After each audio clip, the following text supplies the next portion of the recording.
हाँ, तो मेरे प्यारे स्टूडेंट, एक बार फिर से महात्मा जी स्टडी 91 चैनल में आप सभी का स्वागत है। तो चलिए आज से स्टार्ट कर रहे हैं इंटरमीडिएट का फिजिक्स।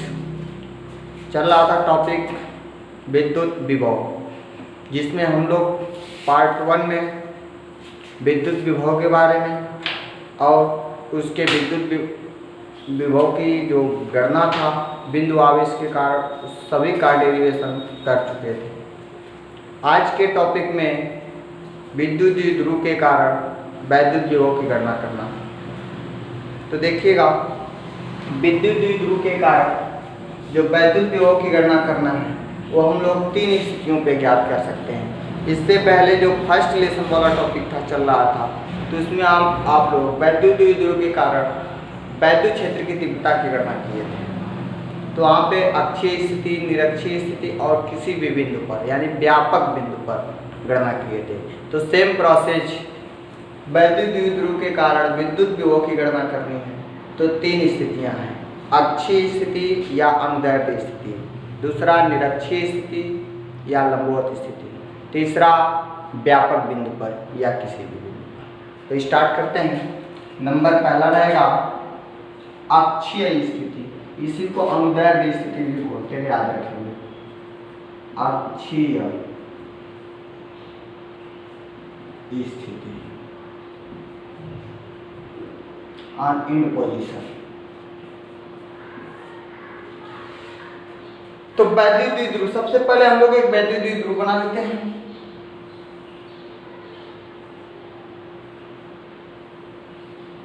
मान लेंगे ये वैद्युत द्विध्रुव है। तो वैद्युत द्विध्रुव को आप जानते हैं 2 आवेशों से मिलकर बना होता है, एक पर -q है, दूसरे पर +q रहता है। इसका नाम मैंने मान लिया A है, इसका नाम क्या है, B है। और मेरे भाई जानते हैं कि इसके जो बीच की दूरी होती है वो कितना का होता है, 2L होता है। तो इसके मध्य बिंदु को मैंने मालूम है कि ओरिजिन पॉइंट क्या है, O है। तो इससे इसकी डिस्टेंस कितनी हो जाएगी, स्मॉल l, और ये भी कितना हो जाएगा, स्मॉल l, यानी इसको हाफ में बांट दिया। अब इसके कारण इसके अक्षीय स्थिति में हमें वैद्युत विभव की गणना करनी है। तो मैं मान लूँगा कि इसके मध्य बिंदु O से स्मॉल r दूरी पर अक्षीय स्थिति में एक पॉइंट क्या है, P है, जिस पर हमें वैद्युत विभव की गणना करनी है। कितने डिस्टेंस पे माना गया है, स्मॉल r डिस्टेंस पर माना गया है। तो क्या आप मुझे बता सकते हैं कि हमें जो विभव की गणना करनी है इस पूरे द्विध्रुव के कार्य पर गणना करनी है, तो क्या चाहिए, हम इस आवेश के कार्य पर विभव की गणना करेंगे और इस आवेश के कार्य विभव की गणना करेंगे और दोनों को क्या कर देंगे, ऐड कर देंगे। जो मेरा रिजल्ट आएगा वो परिणामी विभव का आएगा। क्लियर है। तो इसके लिए हमें आवेश +q से बिंदु P की डिस्टेंस चाहिए और आवेश -q से बिंदु P की डिस्टेंस चाहिए। तो इसकी गणना करने के लिए 1 मिनट ध्यान से देखेंगे कि बिंदु B यानी आवेश +q से बिंदु P के बीच की दूरी कितनी होगी। ये दूरी आपने r माने हैं, ये दूरी कितना होगा, l है ना, तो इसका कितना हो जाएगा, r - l। क्लियर। और -q से देखेंगे तो ये डिस्टेंस कितना, ये तो टोटल r है, ये l इसमें जुड़ जाएगा, तो टोटल दूरी कितना आ जाएगा, r + l। मिल गया। तो आप इसकी थ्योरी लिख सकते हैं। माना एक वैद्युत द्विध्रुव AB है जिसके मध्य बिंदु O से स्मॉल r दूरी पर अक्षीय स्थिति में एक बिंदु P है जिस पर मैं वैद्युत विभव की गणना करनी है। अब इसके बाद आवेश +q के कारण बिंदु P पर विभव निकालेंगे। तो मान लेंगे आवेश +q के कारण बिंदु P पर विभव V1 और -q के कारण बिंदु P पर विभव V2। तो लिखते हैं आवेश +q के कारण बिंदु P पर विभव किससे माना हो, V1 से। तो आपने विभव का फार्मूला पढ़े हैं, V = 1/4πε0 Q/r। ये ना होता है Q/r।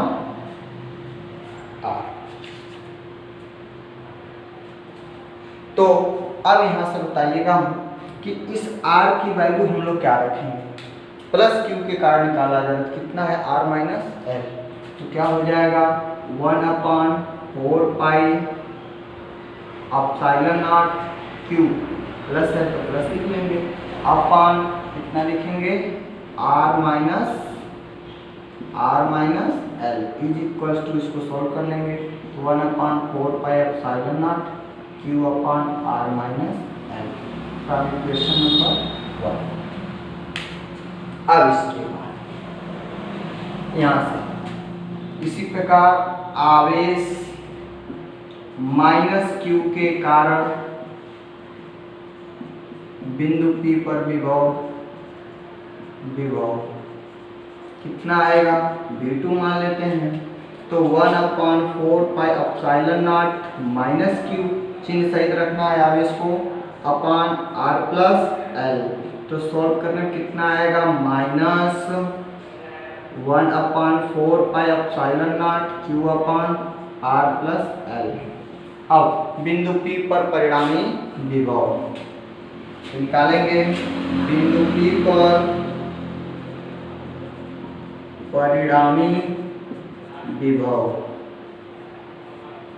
कितना है, बिंदु P पर परिणामी विभव V is equal to V1 plus V2, तो V1 की वैल्यू कितना मिला है, ये है ना 1/4 pi epsilon naught q upon r minus L, plus देखिएगा V2 की वैल्यू ये है कि ये माइनस प्लस से मल्टीप्लाई होगा तो क्या हो जाएगा माइनस, और इसकी वैल्यू कितना है 1/4 pi epsilon naught q upon r plus l. देखिएगा इन दोनों पद में से q upon 4 pi epsilon naught common है, q upon 4 pi epsilon naught common ले लेंगे, क्या बचेगा 1/r minus l minus 1/r plus l. अब इसको सॉल्व करेंगे तो is equal to 1/4 pi epsilon naught उतर जाएगा, क्यू है यहाँ पे क्यू लिख लेंगे। अब इसको सॉल्व करेंगे फ्रैक्शन के रूप में, तो इसका मल्टीप्लाई करें यहाँ पे और इसका मल्टीप्लाई यहाँ पे, कितना आ जाएगा ध्यान देंगे r प्लस एल, इसका मल्टीप्लाई करेंगे तो माइनस r माइनस एल, ऐसे लिख रहे हैं अपॉन, इस दोनों का आपस में मल्टीप्लाई तो r minus L into r plus L, q upon 4 pi epsilon not. देखिएगा जब इसको माइनस को अंदर लेकर जाएंगे चिन्ह इसका बदल जाएंगे, r plus L minus r plus L, ये कितना हो जाएगा r square minus L square. ये एक बात देखिएगा यहाँ से r बर्बाद हो गया, कितना बच गया q upon 4 pi epsilon not 2l upon r square minus L square. अब जरा ध्यान से देखेंगे q का मल्टीप्लाई करेंगे तो 2q हो जाएगा, और चूंकि आप जानते हैं यहाँ पे लिख दे रहा हूँ कि 2ql इज इक्वल टू कितना होता है p होता है। आगे देखिएगा तो आपका विभव कितना आ गया v is equal to 1/4 pi epsilon naught, ये 2ql मिलाकर कितना लिखेंगे p बनने upon r square minus L square. अब हमें बताइए यहाँ से कंडीशन लगा देंगे, वही कंडीशन यदि L is less then small r, तब r square L square is less then r square होगा, तो उस परिस्थिति में एल स्क्वायर को हम लोग निगलेक्ट कर देते हैं, तो क्या बचता है v is equal to 1/4 pi epsilon naught p upon कितना आ गया r स्क्वायर। ये क्या मिला, अक्षीय स्थिति में वैद्युत द्विध्रुव के कारण किसी बिंदु पर वैद्युत विभव। आ गया, समझ गए? हाँ, एक कंडीशन यहाँ पे ये है कि यदि यह इसमें रखा गया हो द्विध्रुव, किसी माध्यम में रखा गया हो, किसी माध्यम में स्थित हो या के परावैद्युतांक के माध्यम में हो, तो फार्मूला क्या हो जाएगा? V = 1/4πε0 K × P/ कितना भैया? R²। क्लियर हुआ? नोट कर लो, छाप लो, फोटो खींच लो, खींच लिया करिए फोटो, जल्दी हो जाएगा। चलें, फोटो खींच लिया करें जल्दी जल्दी, सॉल्व हो जाएगा।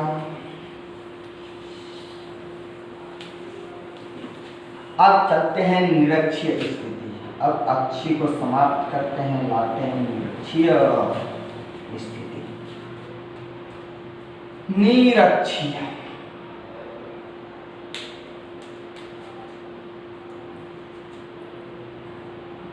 निरक्षीय स्थिति, इसको लंबवत स्थिति भी बोलते हैं। निरक्षीय स्थिति में वैद्युत द्विध्रुव के कारण किसी बिंदु पर वैद्युत विभव की गणना कैसे करेंगे? देखिएगा, सबसे पहले मान लेते हैं एक वैद्युत द्विध्रुव है, ऐसा ही ना वैद्युत द्विध्रुव रहता है ये,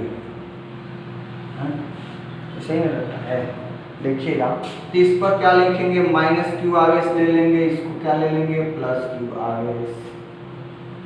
चलिए, इस पर पॉइंट ए मान लेता हूँ, इसकी पॉइंट को क्या मान लेता हूँ? बी।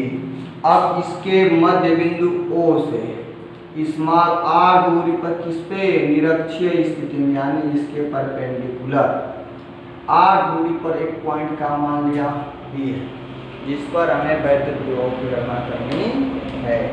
तो जब इसको बिंदु A से मिलाएंगे और बिंदु B से मिलाएंगे, तो भाई हमें इसके कारण इस पॉइंट पे विभव निकालना पड़ेगा और इसके कारण, और दोनों को क्या करना पड़ेगा?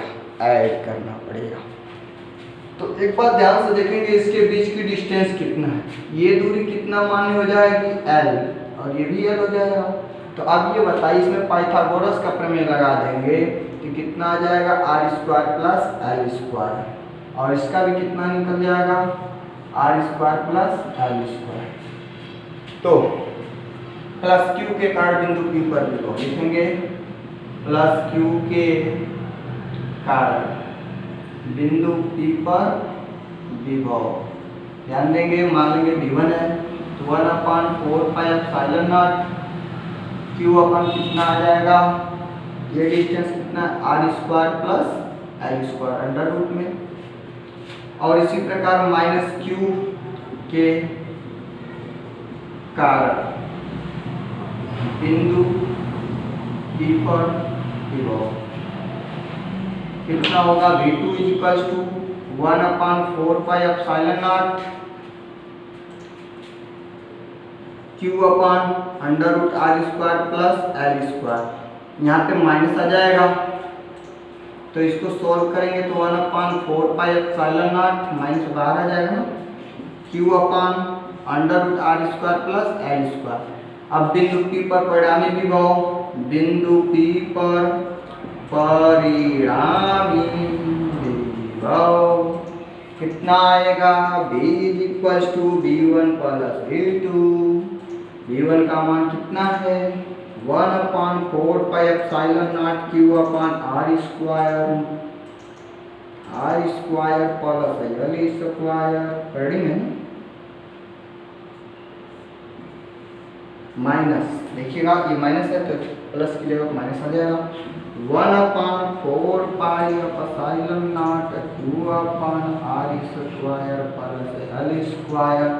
इधर देखिएगा, इतना ये और इतना ये दोनों बेचारे बर्बाद हो गए, तो क्या बचेगा? 0। यानी वैद्युत द्विध्रुव के कारण निरक्षीय स्थिति पर वैद्युत विभव का मान क्या आता है? 0 होता है। क्लियर? अब एक हेडिंग और बचा है व्यापक बिंदु पर, नोट कर लीजिए।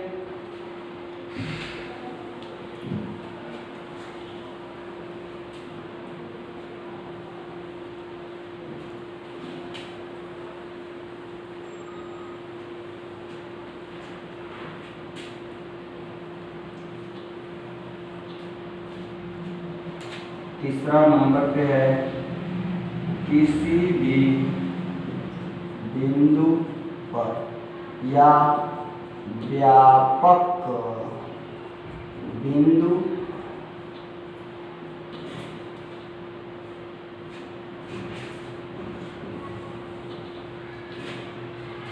यानी कि वैद्युत द्विध्रुव के कारण इस बार जो वैद्युत विभव की गणना करेंगे न तो अक्षीय स्थिति और न ही निरक्षीय स्थिति, किसी अन्य पॉइंट पे।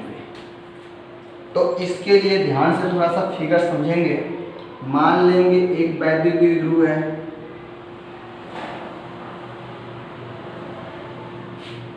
ए बी, क्लियर हुआ, जिस पर -q और +q आवेश से मिलकर बना हुआ है। इसके बीच की लंबाई कितनी है? 2l है, सही। मान लेते हैं इसकी लंबाई कितनी है? 2l। तो इसके मध्य बिंदु O से थीटा कोण पर, कितने कोण पर? अक्षीय स्थिति से थीटा कोण पर r दूरी पर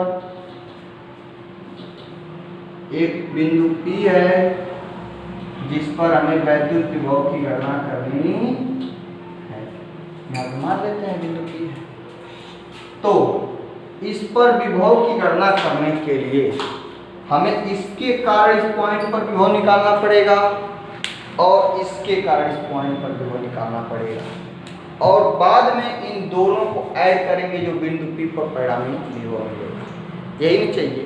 तो चलिए हम क्या करते हैं, इसे यहाँ से मिला लेते हैं।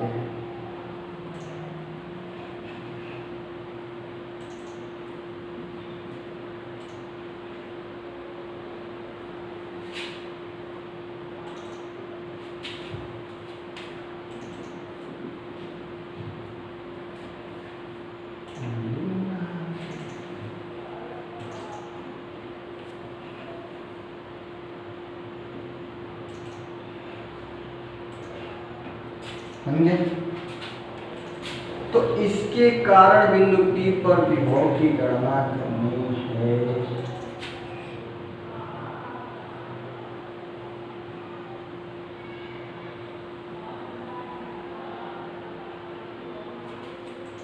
तो अब इसकी डिस्टेंस हमें चाहिए। किस प्रकार से डिस्टेंस मिलेगा? ये थीटा माना गया, ये इसमें r है।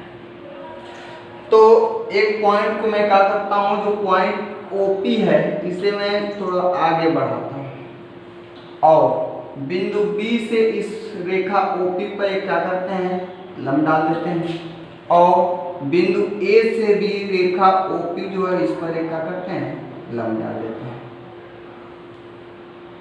क्लियर? तो इसके पॉइंट को हम मान लेते हैं, ये पॉइंट C है और ये पॉइंट क्या है, D है। तब यहाँ से हमें क्या करना पड़ेगा, इसके डिस्टेंस को निकालना पड़ेगा। एक बात देखिएगा, ये यदि एंगल थीटा है तो एकांतर कोण से ये भी थीटा हो जाएगा, और ये डिस्टेंस कितना हो जाएगा, स्मॉल l। तो ये वाला भी डिस्टेंस कितना होगा, स्मॉल l। क्लियर हुआ ना? तो अब यहाँ से निकालेंगे BP की दूरी, लंबाई। तो लिखेंगे BP बराबर, जो BP होगा वो किसके बराबर है, DP के बराबर है। तो BP बराबर DP बराबर। अब बतलाइए कि DP को हमें लिखना है तो बिंदु O से P की दूरी कितनी है, R ना। तो क्या लिख सकते हैं, OP पूरी में से कितना, OD को घटा देंगे, OD तो मिल जाएगा BP ना। तो OP का मान कितना है देखिएगा जरा, स्मॉल r। अब समस्या है OD की मान चाहिए। तो मेरे भाई ये कितना है, L है ना, बोलिए। तो अब क्यों नहीं इसमें cos थीटा ले रहे हो? तो आप निकालेंगे यहाँ से cos थीटा बराबर आधार बटा कट, यह ना होगा हाइलम है ये वाला नंबर, ध्यान देंगे।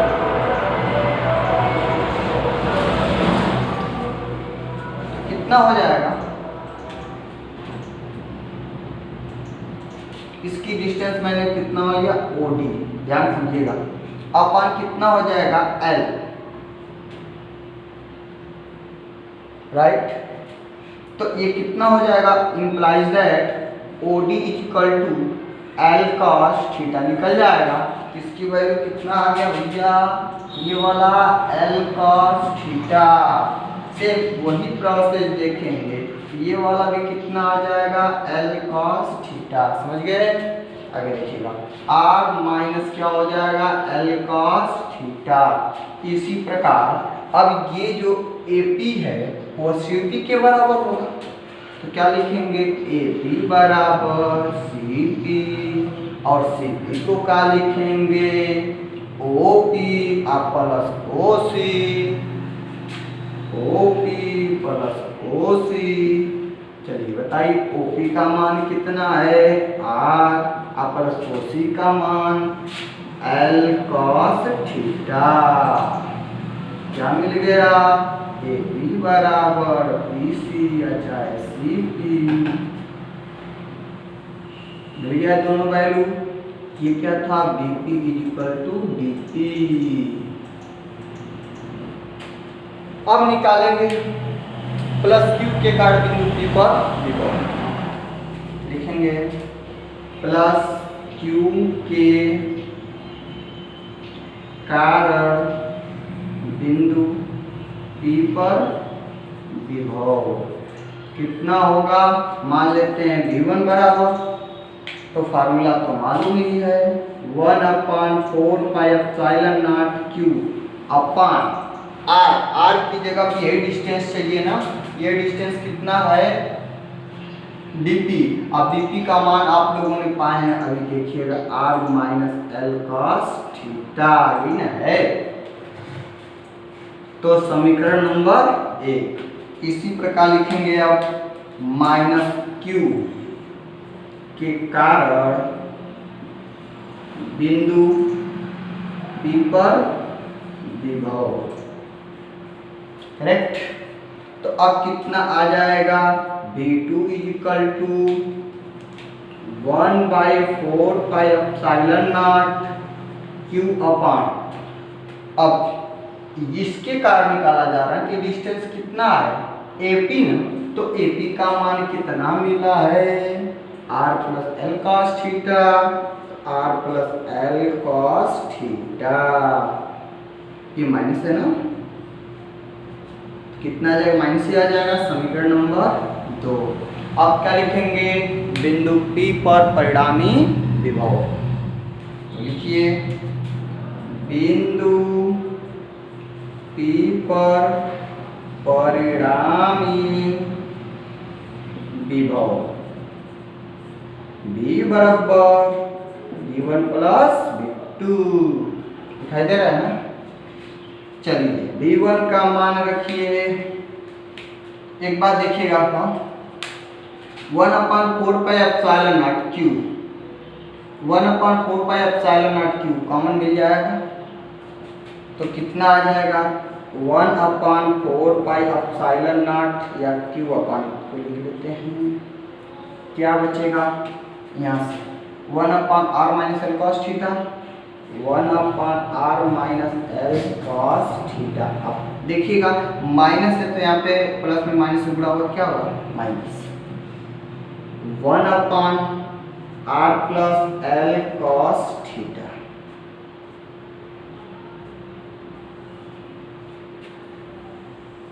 अब ऊपर देखिएगा, तो विभव V is equals to solve करेंगे तो Q/4 पाई एप्सिलॉन नॉट तो नोट कर लेंगे, इसका मल्टीप्लाई इसमें और इसका मल्टीप्लाई इसमें, तो बतलाइएगा R plus L cos theta हो जाएगा ना, अब माइनस ये वाला यहाँ आएगा, तो कितना बचेगा R minus L cos theta अब पूरे का बट्टा कितना आ गया, दोनों का मल्टीप्लाई, तो r plus L cos theta into r minus L cos theta, यह ना आएगा b q अपन 4 pi epsilon naught r plus L cos theta, L cos theta, अब माइनस, देखिए माइनस अंदर जाएगा तो चिन्ह बदलेगा, ये r हो गया, ये माइनस है तो क्या हो जाएगा प्लस यल कास थीटा अपन, ये वर्गांतर वाला फार्मूला लगा दीजिए तो क्या बन जाएगा r square minus L square cos square theta इजिकल भी बन गया। यहाँ से q अपन 4 पाई एप्सिलॉन नॉट उतर ही जाएगा। हाई देखिए r से r बर्बाद हो गया तो कौन बच गया, L cos theta, L cos theta 2l cos theta, तो यहाँ पे क्या आ जाएगा 2l कास थीटा अपन r square minus L square cos square theta. अब वह कंडीशन 2ql बराबर क्या जानते हो, p ना, वैद्युत ध्रुव इन होता है। तो देखिए यहाँ से q और 2l मिल जाएगा तो 2ql नहीं हो जाएगा, तो इसकी जगह पे क्या लिखेंगे हम लोग, p ना, तो 1/4 पाई एप्सिलॉन नॉट p अपन है, बगल में कास थीटा बचा है, ध्यान दे रहे हो ना, तो क्या हो जाएगा कास थीटा। अब पूरे का बटा यह ना बचा है तो लिख लो R square minus L square cos square theta, मिल गया। अब थोड़ा सा इसमें कंडीशन लगा दो, कौन कंडीशन, वही कंडीशन आर की तुलना में यल बहुत छोटा है ना, तो यहाँ पे लिखेंगे यदि r is greater than l तो आर स्क्वायर, तो l square cos square theta is less than r square हो जाएगा, सही। यानी कास थीटा का जो मैक्सिमम वैल्यू होता है वो 1 होता है, तो इसका वर्ग करोगे तो 1 ही ना आएगा, इसमें गुणा करोगे तो कोई असर करेगा नहीं, इसलिए जो l का मान छोटा है तो इसका वर्ग करेंगे तो और छोटा होगा, तो उसके r से बहुत तुलना में छोटा होगा, इसलिए इसको क्या करेंगे नगण्य मान लेंगे। तो क्या हो जाएगा जल्दी बतलाइए, विभव v बराबर 1/4 pi epsilon naught p cos theta बटा कितना आ गया r स्क्वायर, ये कहाँ पे है, व्यापक बिंदु पर वैद्युत विभव है, राइट हुआ। अब इसके बाद देखिएगा, थोड़ा इसको चेक कर लिया जाए सही है कि गलत। तो पहला अक्षीय स्थिति में देखा जाए, नंबर 1 अक्षीय स्थिति में